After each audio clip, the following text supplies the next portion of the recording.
Subaru launched the latest generation of the Forester quite recently in South Africa, and like many similar vehicles, and as generations pass, it's grown up a little bit. It's got a bit bigger, a bit bolder. You can see the fog lights over here, daytime running lights, a lot of features like that over there. Very, very neat.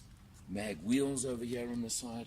Your ground clearance of 220 millimeters on this vehicle, because it is also designed for a little bit of mildish off-road usage as well.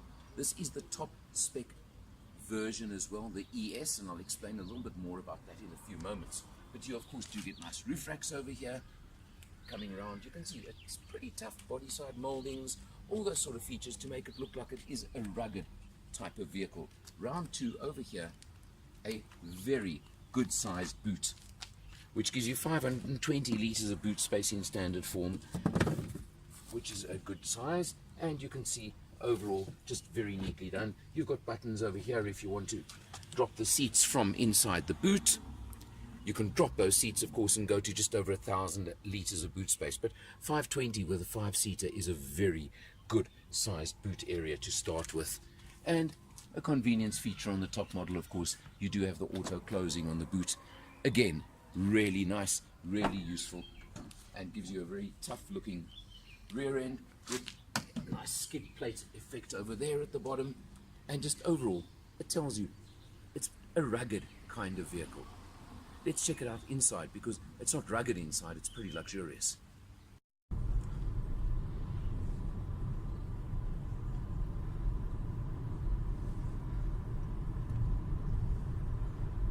After 300 meters, bear left, N1, towards Johannesburg. Listening, of course, to how clear the navigation is, and a very, very easy, simple navigation system. Bear left. To set as well, which makes life very, very easy. Very easy predictive navigation, and you can see, of course, on the highway, smooth ride. Keep right. Very smooth, very comfortable. The CVT gearbox, you just don't feel anything. You don't feel any shifts. It just is there and goes, but that, of course, is typical of a Subaru CVT. The all-wheel drive system, well, you can do a bit of off-roading if you want to, and you've got the controller for off-roading, but of course the other side of it in general after 800 meters, keep right, is simply the fact that you've got the surety and security and road holding of an all-wheel drive system, just to make general life much safer. Lane departure warning that went off over there as I changed lanes over here coming onto the highway as well.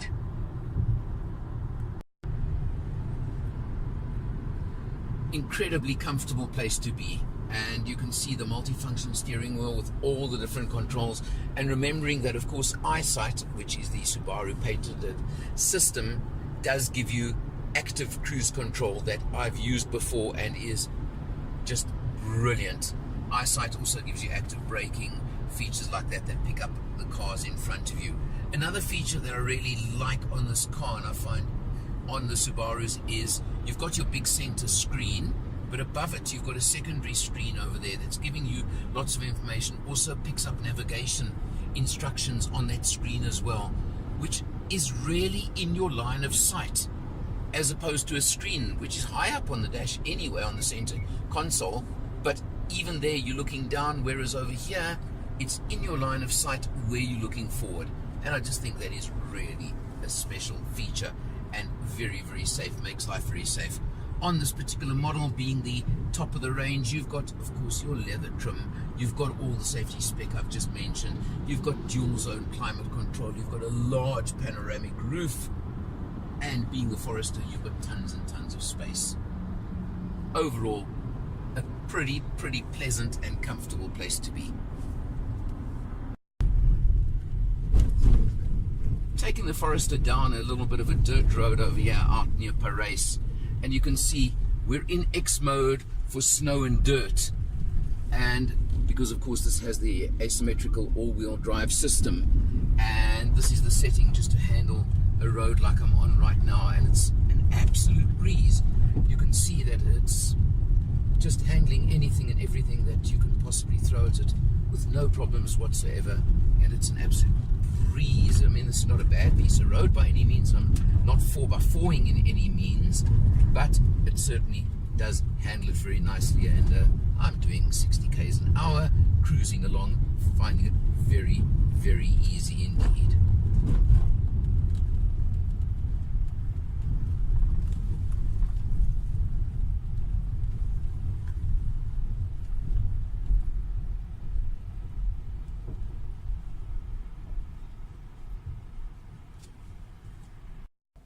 Standard across the range in the Foresters is a 2-litre 4-cylinder boxer engine, as they call it, putting out 115 kilowatts, 196 newton meters of torque, which is really, in this vehicle, I thought more than adequate.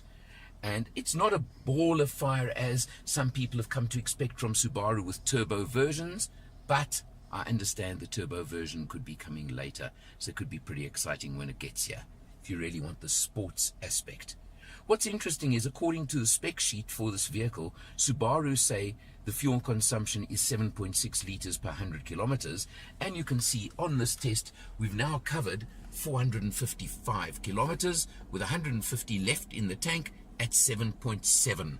So I think I'm pretty close, aren't I? There are 3 models available in South Africa in the Forester range, this one being the top of the range, and it of course has all the bells and whistles. I've mentioned the Ëyesight technology before, which is of course the safety suite that Subaru offer, which gives you all the safety aspects you can ever want, plus a lot more. The active braking, active cruise control are 2 of the really important ones in my book, but it does give you blind spot warning, cross traffic warning at the rear. All of those features are included as well in that full spectrum. The final point is of course the price. As we are in the car at the moment, in the ES version, the one with Ëyesight and top spec, you're looking at 499,000 Rand. There are so many competitors in this category, in the, can I call it the medium SUV category. In fact, this one to me is slightly bigger than a lot of the competitors. And well, price-wise, you can see it's very competitive. The price does include a 3-year, 75,000 kilometer service plan as well. So you are covered there, and that is extendable if you wish to extend it. Overall, I'm very impressed, and I think this is a massive contender in its market segment. You do, of course, have the asymmetrical 4-wheel drive system, where at the touch of a button you can change your mode. We did a bit of that on the off-road section as well on the video. You're looking for a vehicle of this type, a family vehicle with a bit of extra off-road ability, and all the features you can ever want for safety as well. Check this one out along the way. For Motor Matters, I'm Alan R, and I'll see you next time.